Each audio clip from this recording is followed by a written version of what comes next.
separated for 16 years before naging kami. Okay. For clarity. Malinaw tayo dyan. Malinaw Hindi tayo ako mga dyan. agaw. Okay. Alam mo. So, bumalik ka na, magkasama na kayo ni Tony Boy. Yeah. Ano yun? May inuman ba? Ano ba yung Yes. ano bang May inuman? inuman, Okay. may inuman. Ganun talaga naman ever since. May inuman talaga sila. Tas yun, private. And yun nga, parang dun ko lang. Tapos parang I feel awkward na.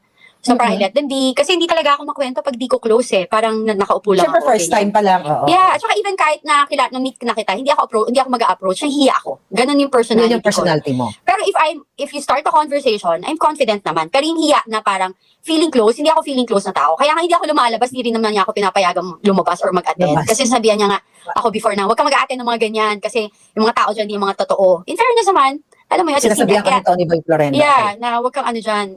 Kasi mga chismoso.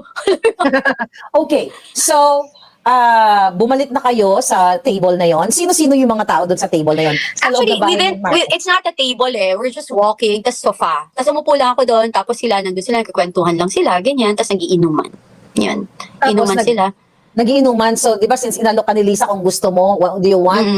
The pulburon. Nakita mo ba during the first time na pumasok ka sa loob ni Marcos Jr. at pumasok ka sa bahay nila na nagsisinghot sila doon?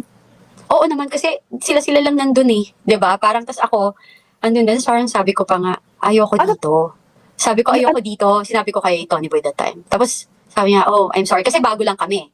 So parang sabi ko, okay. I'm sorry. Sabi niya, okay, sige, alis na tayo. Sabi ko, can we just leave? Kasi I have kids.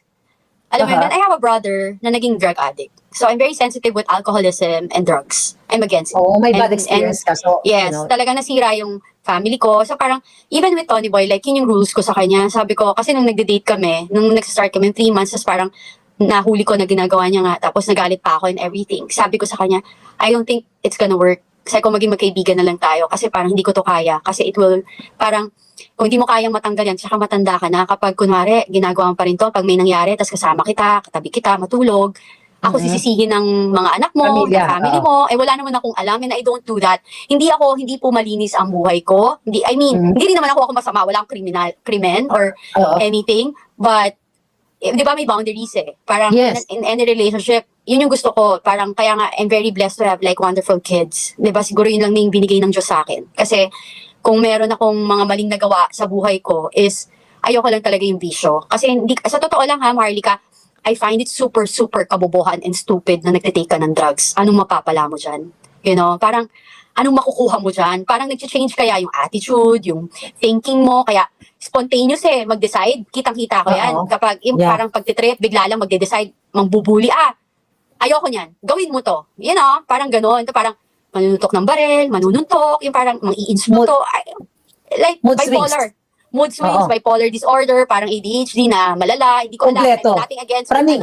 praning. ADHD Pero I mean, praning. Super Diba praning. Parang, pinagsama-samang iba't ibang klaseng mental illness? yes, so it's not really good. Parang, hindi, you know, I've been in that relationship for 10 years. Nagbago siya nung kami. Kaya nga feeling ko, kaya ayaw nila sa akin. Kasi, nung naging kami, talagang huminto siya. Tapos, once in a while, umiinom siya. Tapos, once in a while, then pag nauhuli ko, titigil siya. Kasi may mga code din sila dyan eh. Ano mo yun? Teka muna, Yeah. code. So may code sila sa pulburon. Yes, meron. Yeah. Iba-iba.